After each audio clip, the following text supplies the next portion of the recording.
Hi, the name's Dash. I know it has been a while, but here I am to talk about the last two episodes of Falcon and the Winter Soldier, which are episode 5 and 6. So, as you may or may not know by now, this will be my final review video of Falcon and the Winter Soldier. Now, of course, before we talk about the good, bad, and the ugly, I'd like to first give you a brief summary. So basically, these two episodes primarily focus on Sam Wilson taking on the mantle of Steve Rogers as Captain America, and obviously with that also comes a lot of challenges for Sam Wilson, given the fact that he's not exactly like Steve Rogers. Therefore, he's gonna have to face a lot of challenges, which these two episodes sort of focus on. But we will get to learn about that in the future movies where he appears in. But anyways, now let's talk about the good first. Now the opening scene of episode 5 was just amazing, just to see like how John Walker, after like killing one of the flag smashers in the public, runs away and tries to get over the fact that he killed a flag smasher by forcing himself to believe that a flag smasher killed his friend, whereas when in reality it didn't. But what makes this scene more interesting is just to see how John Walker's character is just like how he really doesn't really care about like the greater good. He actually really just cares about his own interest, self-interest. Like the way he just shrugs off the fact that he killed a flag smasher who wasn't even guilty by forcing himself to believe that he was the one who killed him, but in reality he that flag smasher actually didn't, which was kind of like pathetic to see about his character. Just because then that really shows his like character as a character just doing things out of self-interest rather than thinking about a greater good. But most importantly, the action scene, just the scene right after that scene was just amazing, just beautifully choreographed. So the action scene I'm talking about is the action scene between him, John Walker, and Bucky and Sam. Just to see like how they like fight him to get the shield back from him was just amazing. Because like I said, Sam Wilson is going to become the new Captain America, going to take John Walker's place. Therefore, they need to fight John Walker to get a shield. Just to see like Bucky especially like looking at how he was very desperate to get a shield. Like there's a scene where he's just like okay, I'll just describe the scene. So John Walker, he's like, you don't want to do this because like Sam Wilson and Bucky are like, you're hurting a lot of people unnecessarily. I think you should really give us a shield. Then he's like, you don't want to really do this. And Bucky looks at the shield for a second and like, yeah, we do. Just that scene just shows that how much a shield really means to him. It's not like the shield is just not like a weapon or something to like use as a defense tool, but it's also like to show that he actually has like a true friendship with Steve Rogers. And now that Steve Rogers is like now old and he's not really there anymore to meet him, I think that's more or less like the only thing he has to stay connected with Steve Rogers, which I think that scene like beautifully shows it, like how Bucky Barnes like looks at it for a second. Like, I could clearly see that he really needs that shield back from him, and he's like, yeah, we do.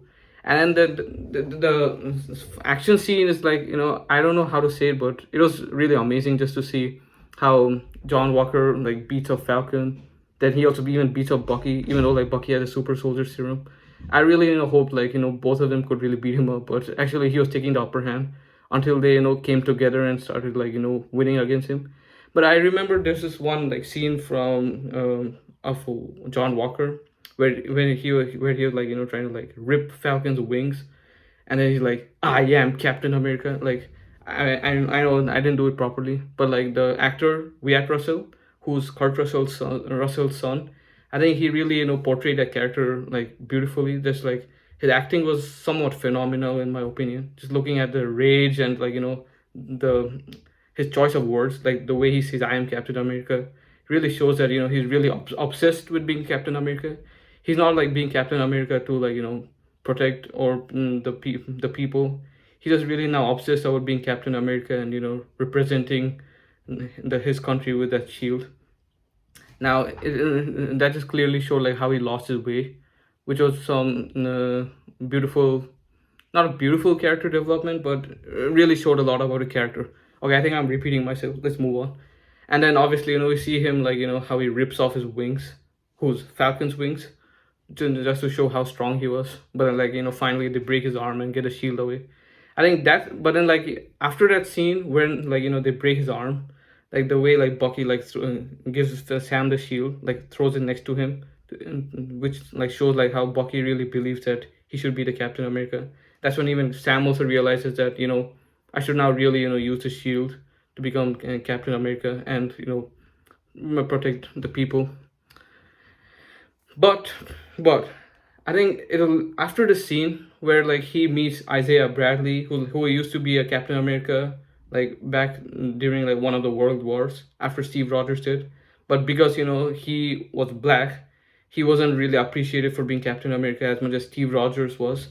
And then the scene was actually like a very beautiful scene. Like, honestly speaking, I think I've heard people talking about how the scene was trying to like show some wokeness, I guess, or show like Marvel trying to be woke, but in reality, that's actually a scene from the comics.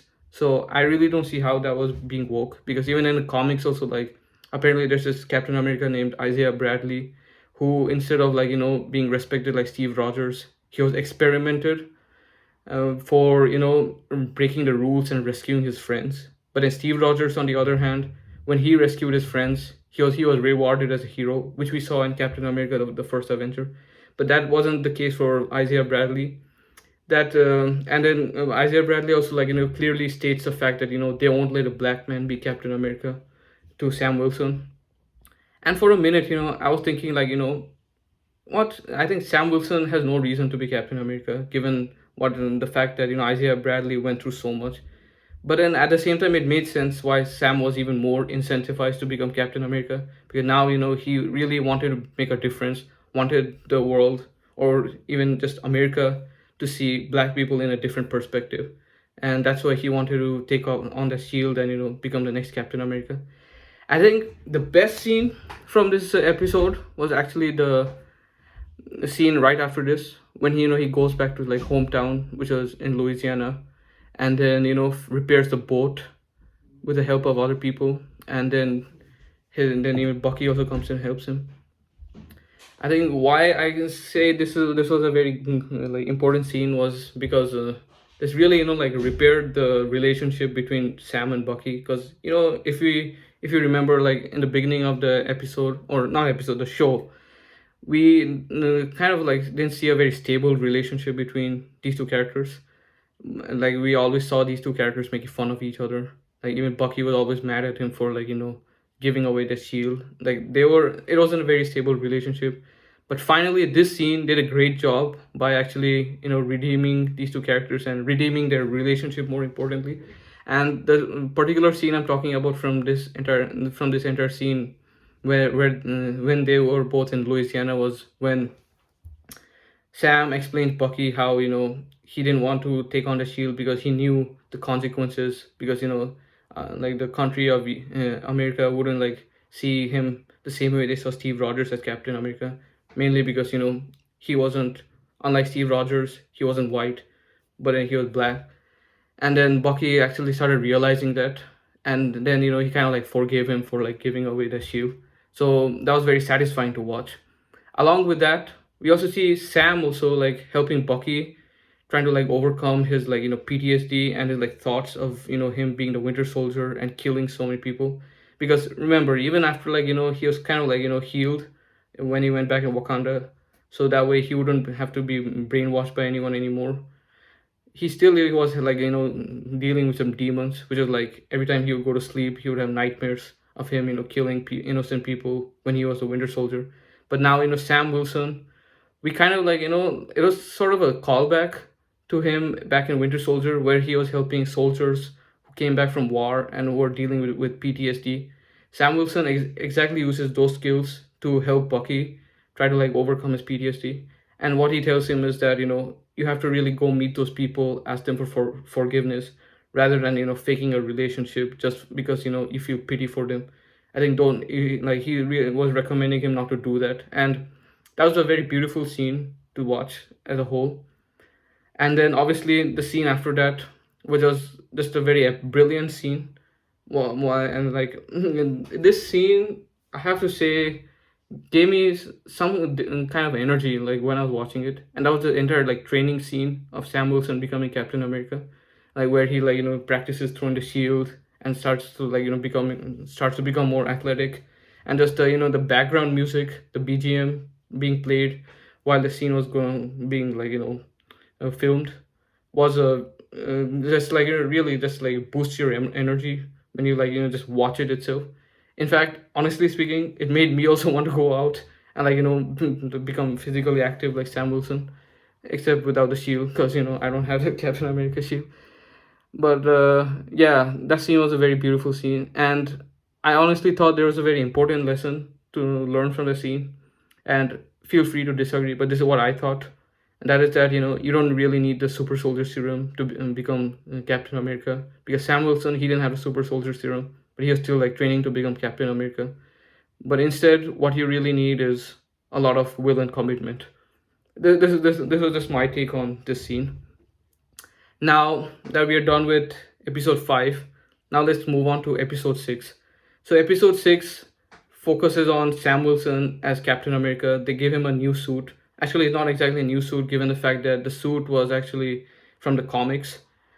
Like, it wasn't. It's safe to say it was more or less ripped off from the comic book, and that was totally fine. I really liked that suit. Really thought that was a great suit for him. It really perfectly like combined the Captain America suit with the Falcon suit, like perfect fusion in a way. And I really like the goggles. They're beautifully designed with like red lens. And yeah, I think you may know it if you watch it. I think the wings were really cool, but with the vibranium wings. I think they were vibranium because they were made in Wakanda. His suit was made in Wakanda, and he should really thank Bucky for that, as he requested the Wakandans to make that suit for him. And yeah, the scene. So episode 6, I think, opens up with them like with Sam, Bucky, and even like John Walker like fighting against the Flag Smashers. Speaking of Flag Smashers, I'll be talking about them a bit later. But I think the entire episode focused on them fighting against the Flag Smashers and like taking them down.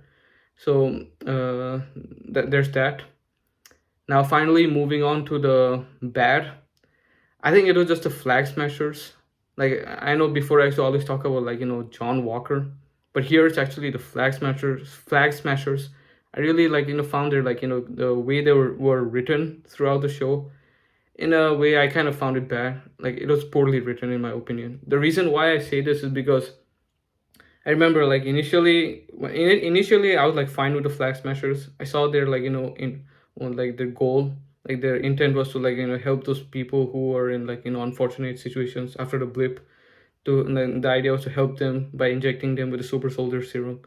And I initially thought they were bad guys, but then later on I thought like their intent was good. So are you sure they're really the villains? I really thought they weren't, because then they kept talking about how they want to help people, so it really didn't make them look like villains. But then finally, when it comes to the end of the show, we realize that they're actually the main villains, given the fact that they're the ones being taken trying that are trying to be taken down by Captain America, John Walker, and Bucky Barnes. I think the entire like concept of just like one world, one people. I felt like that was just a bit too repetitive and quite monotonous. There was really like not much going on with these Flag Smashers, in my opinion. And in a way, it started becoming quite boring to see them. So that's what I thought about these about the Flag Smashers, and which is why I didn't really like them towards the end of the show, especially. Now moving on to the ugly, I really like I don't know what to say, but I don't know like how like they kept on like talking about the power broker throughout the show. That power brokers watching like watch out. Then we also like I think there was I think the power broker was like messaging the leader of the Flag Smashers, Carly Morgenthau, about how she's dead because they stole the super soldier serums from him. That time we thought it was actually him, but actually we realized that was her, and that her was no one else but Sharon Carter, was like Agent 13 back in like the Captain America movies. I think it wasn't really as like interesting as like when they really show who the actual power broker is towards the end of episode 6. I really felt like it wasn't very interesting anymore, because I remember they kept on building up the hype of who the power broker is. We really thought that the power broker would have been the main villain, and flag smashers were actually the good people. But actually, flag smashers were the villain of the show, and power broker was actually just Sharon Carter, who appears at the very end, and then she gets away with whatever she had done. So the power broker was never really the villain of this show, although later on we will see her. But the fact that they build up that hype for such a long time, but then like for really nothing, just to know that the hype was just so that we learned that Sharon Carter was power broker. I really felt it was a bit like they kind of like cheated there, or I felt a bit cheated in that way. But I think one more point about these two episodes as a whole, which I really found it as ugly, was just John Walker being so obsessed about being Captain America. I get it; he was really obsessed about Captain America. That's what made him his character and the kind of character he was. But the way like they try to make him look like Tony Stark during the post-credit scene of episode 5, where he started building his own shield, or the DIY shield. I think I just like I get it. What they're trying to show, like how much he's obsessed in being being Captain America, but then that's the fact that the shield, like when he uses that shield in episode 6, it's like I really like wonder what was the point of the shield. Like he just throws a shield for a few, like he uses the shield for a few minutes just so that the shield gets destroyed. Like he throws a shield at Carly, then she kicks it away. Then like unlike Steve Rogers' vibranium shield, it doesn't come back. It doesn't bounce back to like John Walker. Instead, it falls down once Carly Morgenthau kicks it away. So I really didn't see what was the point of the shield apart from him just being obsessed with Captain America. However, I'm still excited to see him as a U.S. agent. Yes, I mean in the comics he had always he was Captain America for a while, but then he actually becomes U.S. agent, and U.S. agent is more of an anti-hero, which kind of clarified my doubt throughout the entire show, because I was really confused like whether John Walker was actually a villain or a hero. But then when we see that how he's technically an anti-hero now as the US agent, as because of the kind of people he's working for. Given the kind of people he's working for, he's now the he's an anti-hero. I think that has sort of now that has clarified the doubt I had about whether he's a villain or a hero. And about the US agent, his suit is basically the same suit as he had as Captain America, but black. Same suit, but black, like he said at the end of the show, or at the end of the final episode, which was episode 6.